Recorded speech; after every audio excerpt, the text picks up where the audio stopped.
These stories are inspired by the actual case files of the Office of Scientific Investigation and Research. What have you got? Male, African-American. Gunshot wound twice in the chest. Universal precaution, double glove. Can you hear me? Sir, can you hear Vitals dropping fast. Respiration irregular. Trauma 1 now. Guy got a name? Rollins. Curtis Rollins. Start a line and O2. BP's dropping 70 over 50, 60, 40. Run some saline, rapid chest tube. Pulse is threading. We're losing him. Who's Rollins thinking of? What's the difference? Going up on the bridge all alone. No backup. It shouldn't have happened. Ray, he's dying. Flatline. Paddles. Up into 300. Charge. Clear. Nothing. Going again. Stand by. Clear.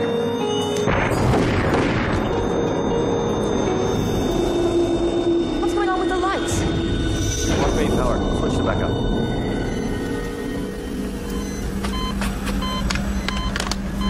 He's back. Has anyone seen Curtis Rollins? Curtis Rollins, he was just brought in here. Anybody? Curtis. Curtis!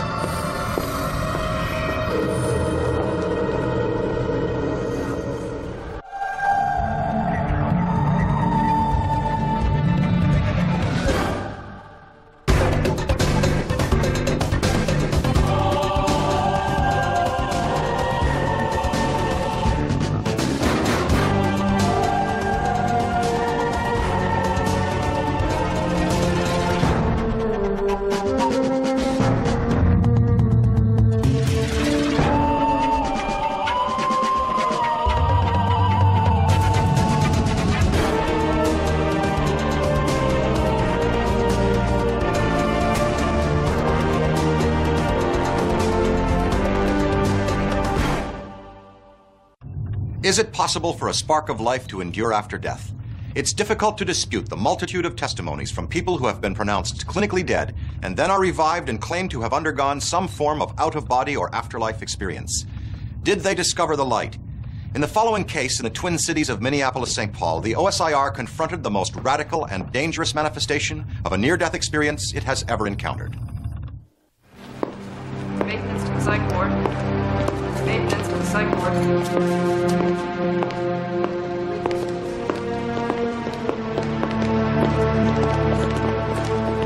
What's going on? He's here. Excuse me. Are you another cop or family? Neither. Frank Elsinger, Director of Operations, OSIR. Sorry. Could you give us a minute? Sure. Don't be too long. What were you thinking? Shot twice? No official backup? No clearance from me? What happened last night? I'd like to say you should see the other guy, but I can't remember who the other guy was.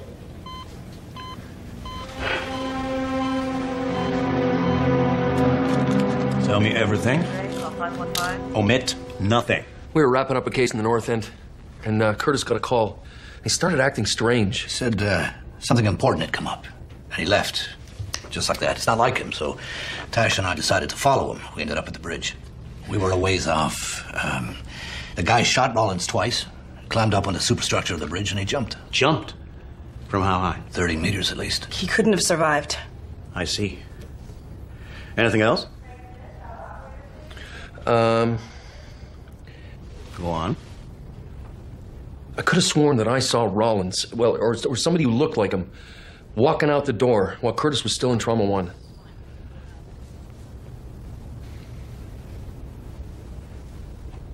Anyone else see this? I'm tired, and my eyes are probably playing tricks on me. Look, what's going on? I mean, what happened here tonight? I just spoke briefly with James Kirkland from the Federal Serial Killers Profiling Unit. Rowan spent some time there a couple of years back. Curtis was FBI? Behavioral science. They tell me he was good. Getting into the mind of a psycho. It's a hell of a thing to be good at. What's the connection? Well, I'm sure you've all heard of the White Crow Killer. Yeah. From what we can piece together, The White Crow killer was the man who shot Curtis Rollins last night.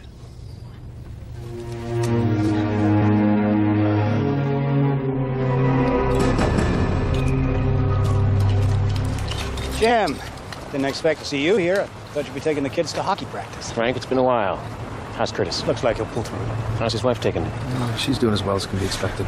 We informed her it's an internal matter, and she'll be brought in to see him as soon as we can clear up what happened. Well, what happened? The White Crow had been quiet for 2 years. And 2 bodies show up in the Twin Cities area over the past month. Curtis Rollins and the White Crow in the same town at the same time. Too much of a coincidence. Curtis likes to know the current status of the files he's worked on, so... Are you sure it's the same killer as before? Same scumbag victims, same telltale markings on the chest, same cause of death. Induced cardiac arrest. Followed by a single shot to the right temple after they were dead. The ballistics is double-checking. But those slugs they took out of Rollins last night? 9mm. I'll lay 100 on the table. Right now, they match the slugs found in the White Crow killer's victims. Maybe that bastard died when he fell off that bridge last night. You found a body yet? The current's pretty strong this time of year. How did Rollins end up facing off with this maniac?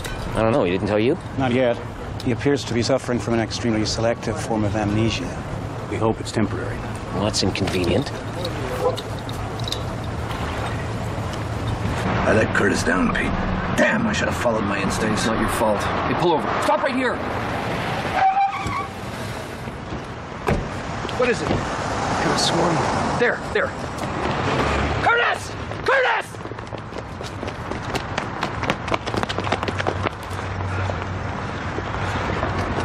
You saw him, right? I don't know, maybe.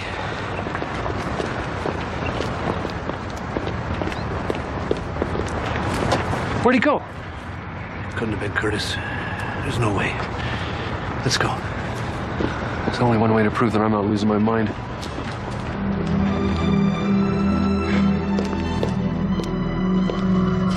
I don't believe this.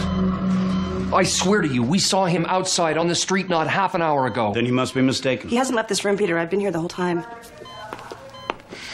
Did you get the tape? Yeah. Is it cute? Yeah. All right, let's see it.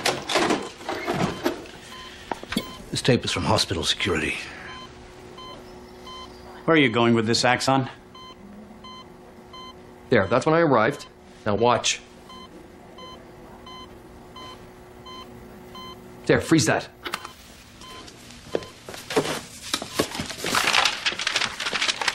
This videotape was taken at 10:54 p.m. last night. Curtis was still in Trauma 1 at that time.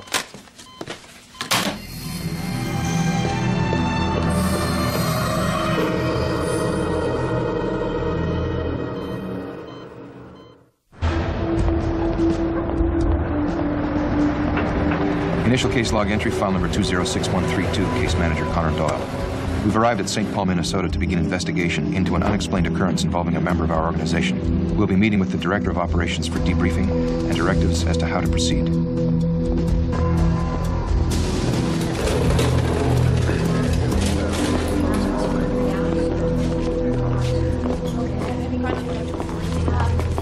Connor, good to see you.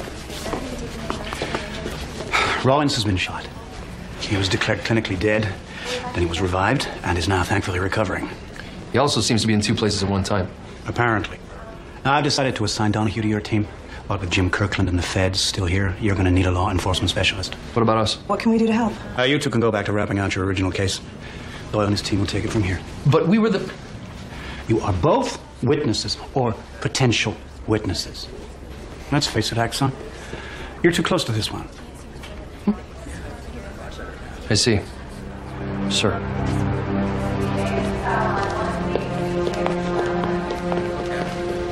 Their contributions to an investigation are usually invaluable.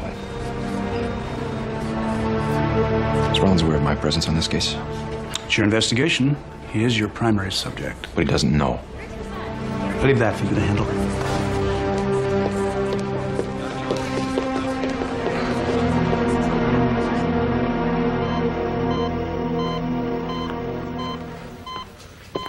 I heard you were being brought in. How you feeling? Like I got kicked in the chest by a horse. I guess you get what you ask for. I guess. So, someone who could be my twin is roaming around the Twin Cities. First things first. What were you doing on that bridge? killer called me. I don't know how he found me, but it was him. He issued me some type of a challenge. Why did he call you? Is that consistent with his pattern? His pattern? His pattern? Based on what you know about the White Crow killer, what might he do next? I don't know. What's going on here, Doyle? Why can't I remember? That's what I'm trying to find out. How long was Curtis Rollins clinically dead? Nearly a minute, I'd say. And when you and Dr. Bird attempted to revive him, did anything unusual happen? Something affected the electricity on our floor. When exactly did this fluctuation occur? When your friend was flatlining. The White Crow killer case has been open for half a decade now. 5 bodies in and around Los Angeles. But the killer hadn't abducted a new victim or dumped a new body in almost 2 years. And last month, out of the blue, 2 new bodies. You're in St. Paul. Followed by the discovery of those same abduction victims dead. Now, as a behavioral scientist, Curtis Rollins had assisted you in the investigation of the White Crow killer. He was one of the best at tapping into the mind of a serial killer. He likened it to your mind being like a computer hard drive. You store information in a variety of files. The White Crow killer occupies one of those files in the mind of Curtis Rollins. What kind of information was in that file? How the killer thinks, what the killer wants, understanding his insanity. It's a pleasant thought. Well, some of those files, one that contains the profile of the killer, you can't erase them when you're done with them. You just try and close them and forget about them. But there was always approximately a week between the day someone was abducted and when their body was discovered. What was the killer doing with the abductees? Conducting some kind of medical experiments. There were strange markings in the chest, needle marks, IV puncture holes. But to what end? Discover the light. Curtis felt the killer was trying to discover some truth about the afterlife. Where we go when we die.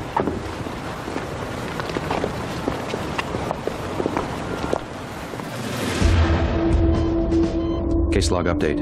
While we wait for subject Curtis Rollins' MRI results, Hendricks will be taking him through regressive hypnosis to obtain a real-time description of the shooting and his subsequent experience in the emergency room. I want you to go back to the night that you were shot. Approaching the bridge. There. He's here. Who? The man who called me. The White Crow killer? It has to be. No one else would know. Describe what happened next.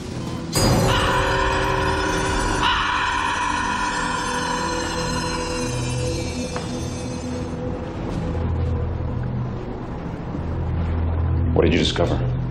Where do we go?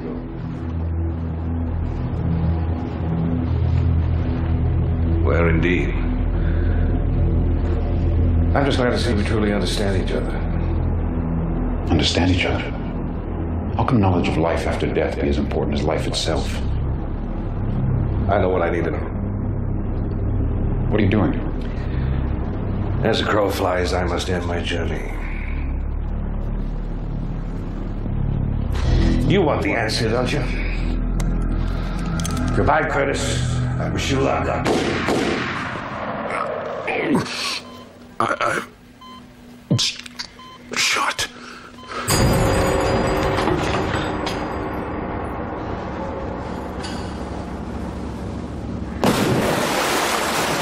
Everything is going dark. Curtis, you're going to be fine. Everything is fine. Now, I want you to go forward in time, but later that night. You're now at the hospital. Tell me what's happening. Very noisy. Lots of people shouting. It's so loud. That's better.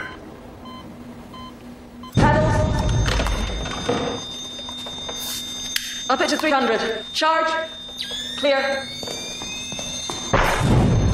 Nothing. Going again. Stand by. Charge. Clear. What's going on with the lights? I'm leaving myself. It's over. Describe what you're seeing. I'm floating high above everyone. Part of me is outside myself, watching myself. The light is so beautiful. It's getting brighter. blinding me. What's happening? Goodbye, Curtis. Goodbye, Curtis. Wish you luck.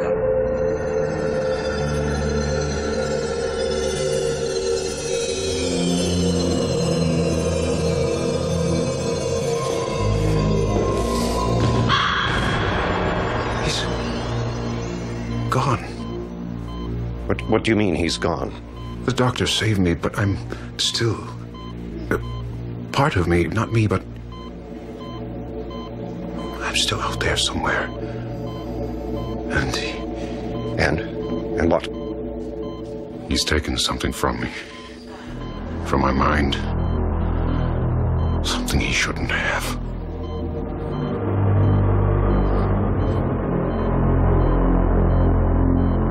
He's suffering from select amnesia. I could not access his profile of the White Crow killer. It seemed to have vanished completely from his mind. Secondly, he described a near-death experience. Now, that in itself is not unheard of. But the notion of his corporeal self duplicating. And now we have at least 2 reported sightings in the city of someone matching Curtis's description. Not to mention hospital security tape. Is it possible he could have just wandered out of his room and not told anybody? He's been under security watch and hooked up to heart monitors since he was admitted. I suppose Rollins could have a twin somewhere. Oh, he would have told us about something like that. Well, we just have to treat him like any other subject. That's extremely difficult to do, Connor. Tell me about it. Excuse me. Where can we find Dr. Burr? Her office is down at the end of the hall. She should still be there. I dropped off some charts to her about an hour ago. Thank you. Key seems to be what Rollins went through in the trauma room. I want to hear Dr. Burr's version of the events again.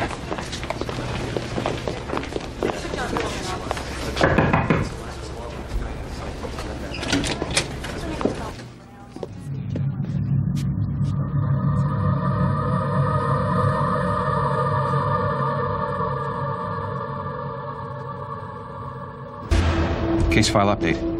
A witness to the events, Dr. Catherine Burr, was apparently abducted sometime between 9 and 10 this morning. A rag dust and chloroform was found on the floor, and that is the killer's signature phrase, complete with feather. Let's face it, the White Crow killer is still alive. The feather will be sent out for analysis, but I'll bet it's just like the others. A crow feather? Except crows are black, as far as I know. Why a white crow feather? Crows are sometimes perceived as symbolic bridges to the afterlife.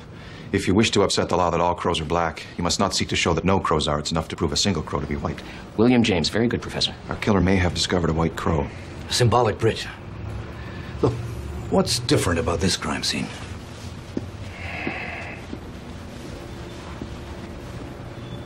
The handwriting. It's a good try, but it doesn't look like an exact match. So, this could be a copycat crime or the work of an accomplice? No, the killer's MO was that he worked alone. Besides, this signature phrase was never released to the public. No appointment scheduled for today. Doesn't appear to be any sign of a struggle either. Dr. Burr may have known her abductor. Or at least got a look at him. Her desk faces the door. Wait a minute. What is it? There. Very clear. Looks like our feathered friend left us a thumbprint. This could be the break we've been waiting for.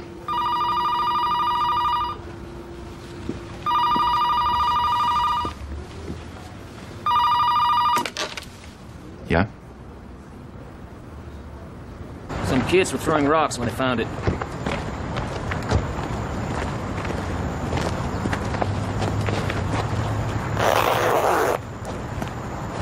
Forbes. Dr. Stanley Forbes. Early on, he was a prime suspect for the White Crow. He's our man. Are you sure? Well, the slugs they dug out of Rollins last night matched the bullets found on the previous 7 victims. And we found shells on them. 9mm. They're consistent with the White Crows. Looks like Dr. Forbes here has been dead for a couple of days. Which begs the question, who abducted Dr. Catherine Burr? Jim, could I have a word? There's a possibility that one of our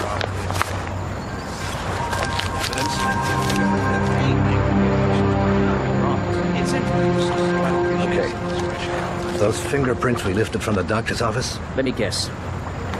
They match Curtis Rollins.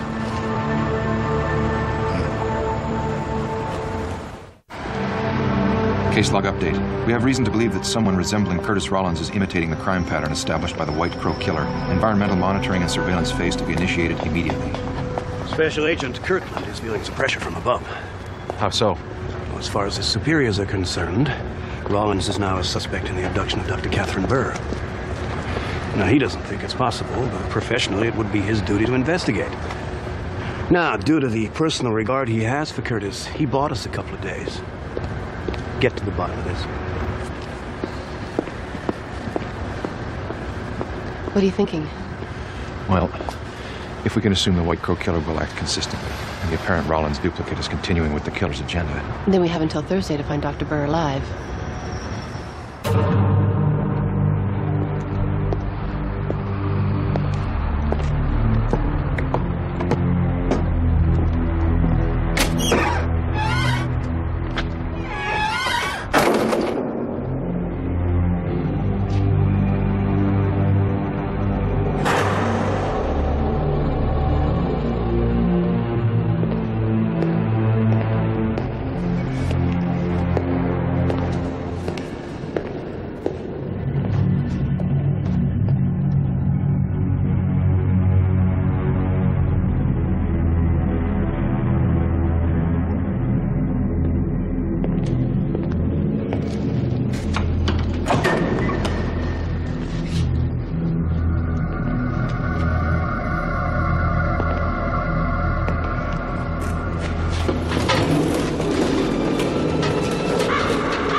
Catherine, I want you to relax.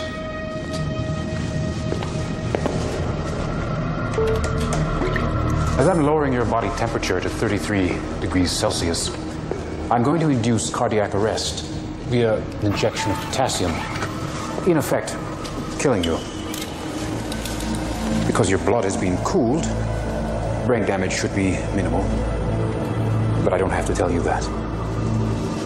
After several minutes, I'll raise your body temperature and hopefully resuscitate you. And then we'll talk again.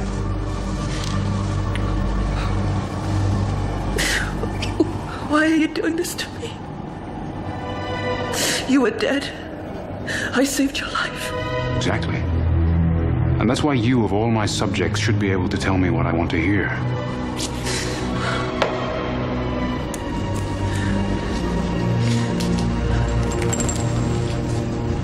You're crazy.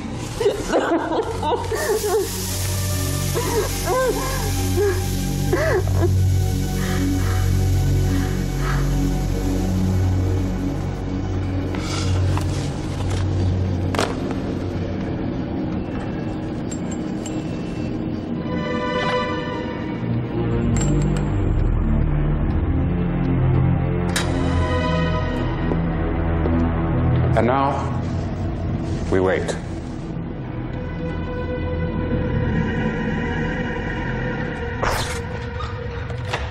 This is the videotape that was found on Dr. Forbes after they dragged him from the river. He'd wrapped it in plastic and addressed it to Rollins. Obviously, he wanted someone to find it. Focus, Darnell. The victim is Darnell Jenks. He was a drug dealer from the east side. His body was found 2 weeks ago, 3 days after this tape was made. He's essentially killed Jenks, and now is bringing him back to life. Why? Listen. Will we be punished for our sins? Is there life after death for the likes of you and me? What did you see? I don't know. What did you see? It was dark. I don't know. What do you want to hear? What did you see? What did you see? I don't know. I don't know. Okay, Catherine. I understand. I realize I'm asking a lot of you.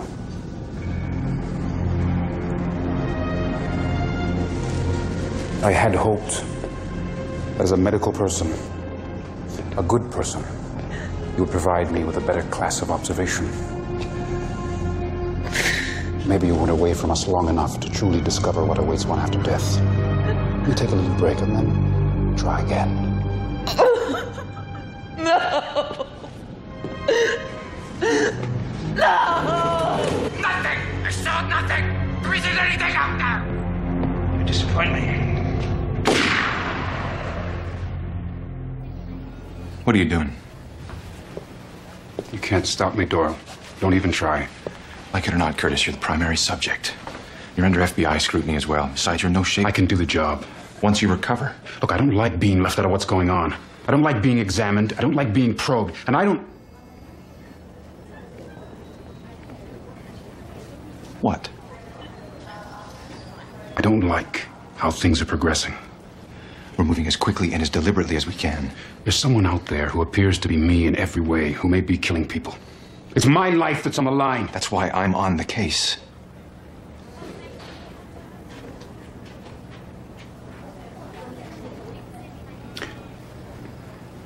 Can I help? Yes. What makes this guy tick? Why does he do what he does? What's his next move? Don't you think I would tell you if I knew? That part of my mind is a blank. It's gone.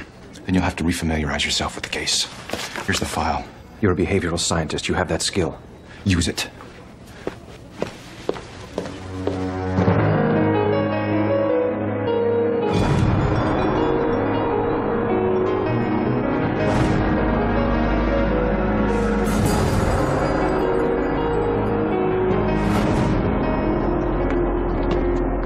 How's he doing? Well, we're about to find out. What is it? Physical and psychological trauma that Rollins has suffered. I'm concerned as to whether he'll ever be able to effectively lead an investigation again. I'm aware of that possibility, sir. But we need his help. Understood. Special Agent Kirkland can't stall his superiors much longer. How are you planning to proceed? Rollins at 4.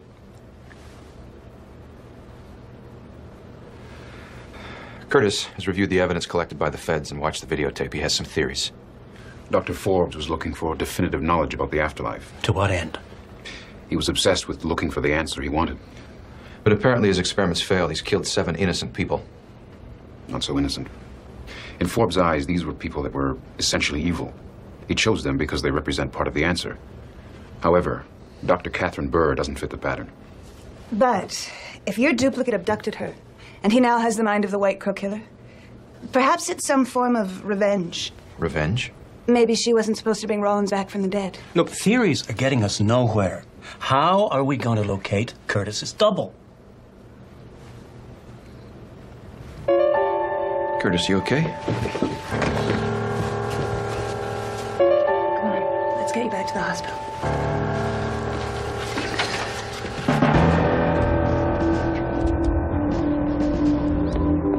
Case log update. Continue to sweep the city and try to locate the apparent duplicate. Have established environmental monitoring and surveillance at the hospital. Subject is resting and remains under observation. We're standing by, Connor. Nothing to report. Over. Copy that. Any word from the other surveillance sites? Negative. Should we reevaluate our sweep approach? Not yet. Let's give it till the end of the day. Doyle out. Curtis. Surprised to see you up and around. Thanks. What's the matter, Curtis? Donna, who gave Rollins permission to leave his room? He is in his room, Connor. He hasn't left it all day. There must be some mistake. Target is in East Wing. Surround the area.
Nice and slow, my friend.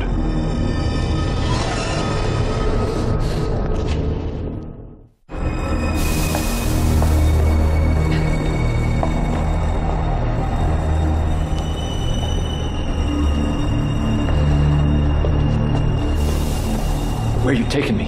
One thing at a time. Let's just get outside.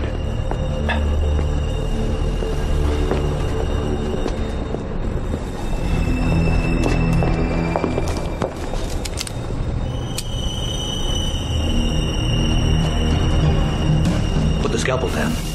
Slowly. Do it now!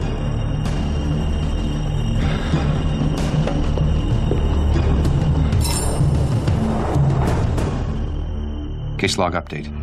After successfully apprehending Curtis Rollins' duplicate, we are proceeding with tests to try to determine how and why this phenomenon took place. An additional note, Dr. Catherine Burr has yet to be located. Doyle out.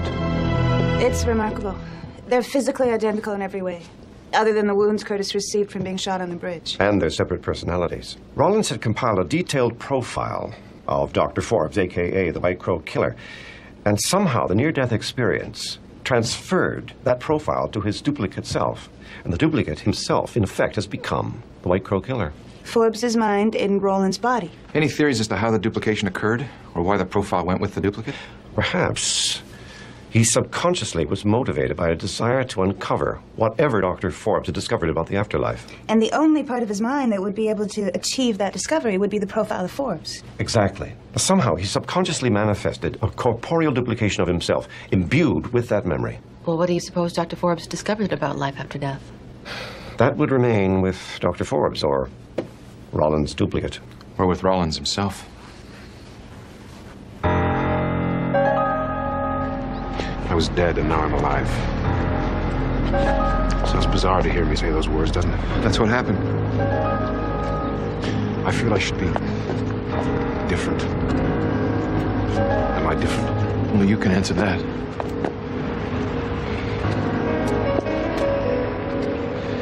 Something did happen to you while you were clinically dead. But what exactly?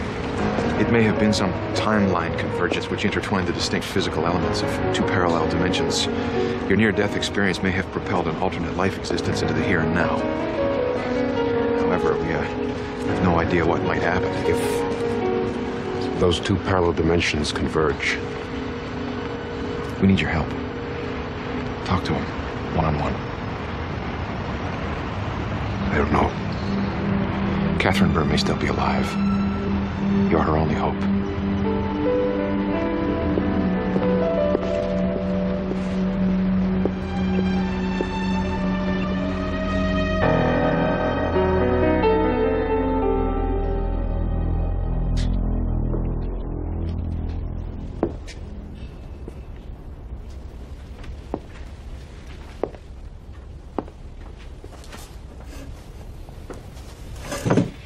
Professor Rollins.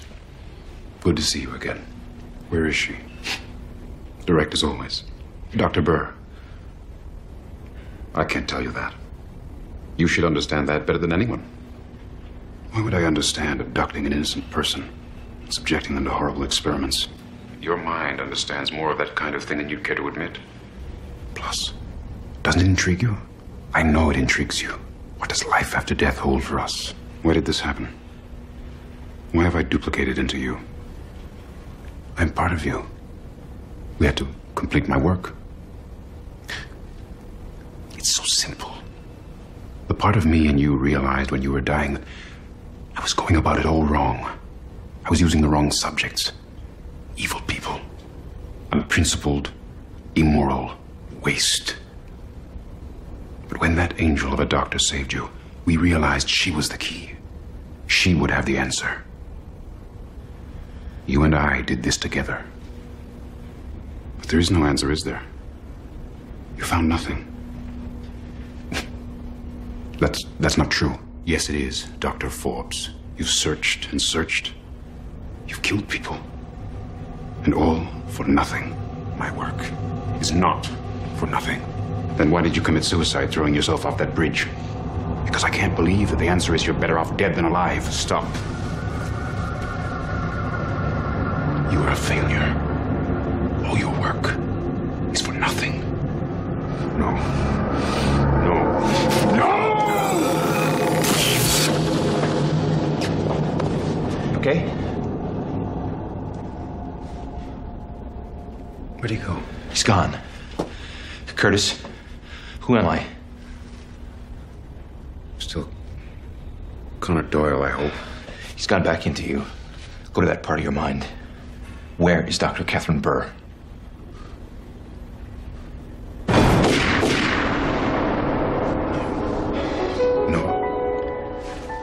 I can't go there.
Going again. Come on. Come on.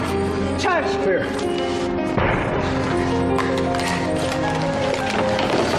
1, 2, 3, 4, 5. 1, 2, 3, 4, 5. 1, 2. Come on, Catherine. Come back. 5. 1, 2, 3. No!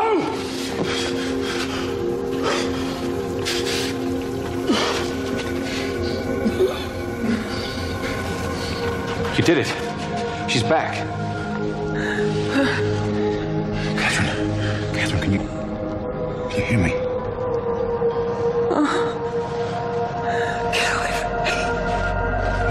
Get away from me. You sick son of a bitch. Dr. Burr, it's okay. We're here to help.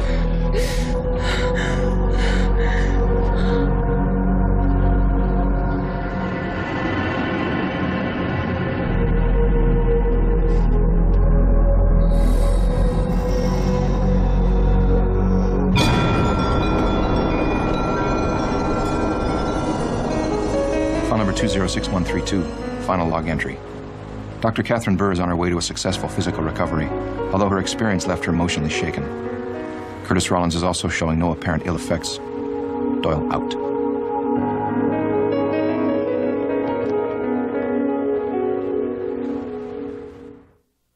The complex links between body and mind are only now beginning to be understood, and we still have more questions than answers. Somehow, an exact physical copy of case manager Curtis Rollins was generated in the instant of his near-death experience. Furthermore, the corporeal duplicate presence absorbed the memory which was foremost in his mind at the moment of trauma, that of a serial killer he'd been tracking, with near-deadly results. Is there life after death? The search for the answer continues. I'm Dan Aykroyd for Sci Factor.